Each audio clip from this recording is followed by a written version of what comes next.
सबसे पहले खबर बंगाल की, जहां 3 घंटे पहले दूसरे चरण का प्रचार पूरी तरह से थम चुका है और अब से कम 35 घंटे बाद 142 सीटों पर वोटिंग होगी।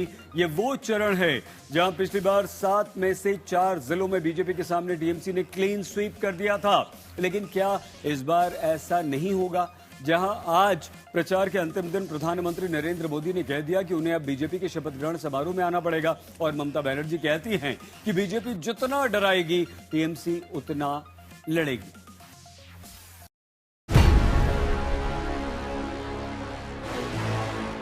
रोड शो, रैली, सभा, पूजन, सब कुछ पूरा। प्रचार खत्म, ऐलान जारी।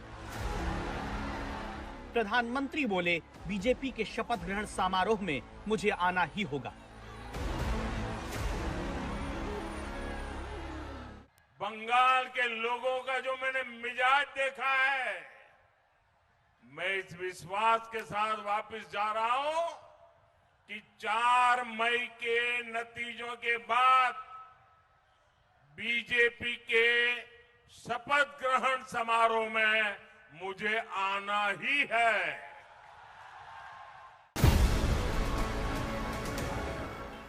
रैली से लेकर पदयात्रा तक ममता बनर्जी की भी पूरी हो गई। दूसरे चरण का प्रचार खत्म हुआ। पश्चिम बंगाल की मुख्यमंत्री का ऐलान आया, बीजेपी डराएगी तो हम लड़ेंगे।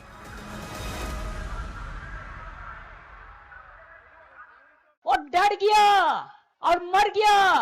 अभी सोच रहा है दौड़ दिखा के अगर हम कुछ सीट ले सकता है, नहीं होगा। आप दौड़ दिखाएंगे तो हम लड़के लेंगे, हम लड़ेंगे, जीतेंगे, बांग्ला जीतेंगे। सर्वधर्म समन्वय रामकृष्णेर। पश्चिम बंगाल में दूसरे चरण की 142 सीट पर 29 अप्रैल को मतदान है। उससे पहले प्रचार युद्ध पूरा हो चुका है। आखिरी दिन प्रधानमंत्री ने बैरकपुर में रोड शो करते हुए रैली की। ममता बनर्जी ने जाधवपुर से भवानीपुर तक की पदयात्रा की। गृह मंत्री अमित शाह ने रोड शो किया और फिर गंगा सागर में पूजन किया। अभिषेक बनर्जी ने आरामबाग में रोड शो और रैली प्रचार के आखिरी दिन कर ली।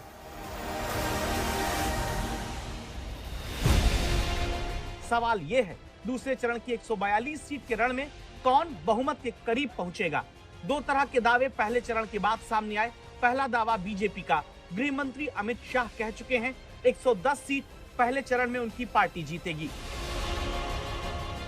स्पष्ट रूप से आपको बताना चाहता हूं, 152 सीटों में से 110 से ज्यादा सीटें भारतीय जनता पार्टी जीतने जा रही है। इसका मतलब है कि दूसरे चुनाव चरण को मिलाकर हम प्रचंड बहुमत के साथ बंगाल में शुद्ध रूप से भारतीय जनता पार्टी की सरकार बनाने वाले हैं। तो क्या बहुमत तक पहुंचने के लिए बीजेपी को कम से कम केवल दूसरे चरण में 38 सीट ही जीतनी है? वहीं क्या 170 सीट का टारगेट रखने वाली बीजेपी को दूसरे चरण में केवल 60 सीट ही जीतना रह जाएगा? आपका टाइम समाप्त हो गया है। अब 4 तारीख को भाजपा सरकार आने वाली है। भाजपा सरकार। दूसरा दावा ममता बनर्जी का अब तक रहा है। जहां पहले चरण की 152 सीट में 100 सीट से ज्यादा जीतने का दावा मुख्यमंत्री कर चुकी हैं। 200 से ज्यादा का दावा पूरे चुनाव में किया गया। तो क्या दूसरे चरण की 142 सीट में टीएमसी कम से कम 100 सीट जीत सकती है? आपको जानकारी के लिए, जो पहले दफा इलेक्शन हुआ हम सेंचुरी पार कर दिया और आने वाला चुनाव में भी हम और एक सेंचुरी पार करेंगे। इसके लिए बीजेपी डर गया और जो डर गया वो मर गया। पश्चिम बंगाल में बीजेपी और टीएमसी दोनों तरफ से धुआंधार प्रचार किया गया ताकि बहुमत की परीक्षा पास की जा सके। इसलिए प्रचार अभियान कितना चलाया गया, इसके आंकड़े देखिए। प्रधानमंत्री नरेंद्र मोदी ने पूरे चुनाव में कुल 20 रैली और 5 रोड शो किए, जिनमें पहले चरण में 11 रैली, 2 रोड शो और दूसरे चरण के चुनाव के लिए 9 रैली के साथ 3 रोड शो किया गया। दूसरे चरण में प्रचार खत्म होने से एक दिन पहले प्रधानमंत्री मां काली की पूजा करने पहुंचे। तो प्रचार के आखिरी दिन प्रधानमंत्री ने बंगाल की जनता के नाम चिट्ठी तक लिखकर वोटर के नाम भावना व्यक्त की और बताया वोटर नहीं, मां काली के भक्तों से उन्हें पूरे चुनाव में ऊर्जा मिलती रही। इस चुनाव में एक अलग ही अनुभव कर रहा हूं। इतनी गर्मी के बावजूद, इतनी रैलियों के बावजूद मुझे बंगाल के इस चुनाव में जरा भी थकान महसूस नहीं हुई।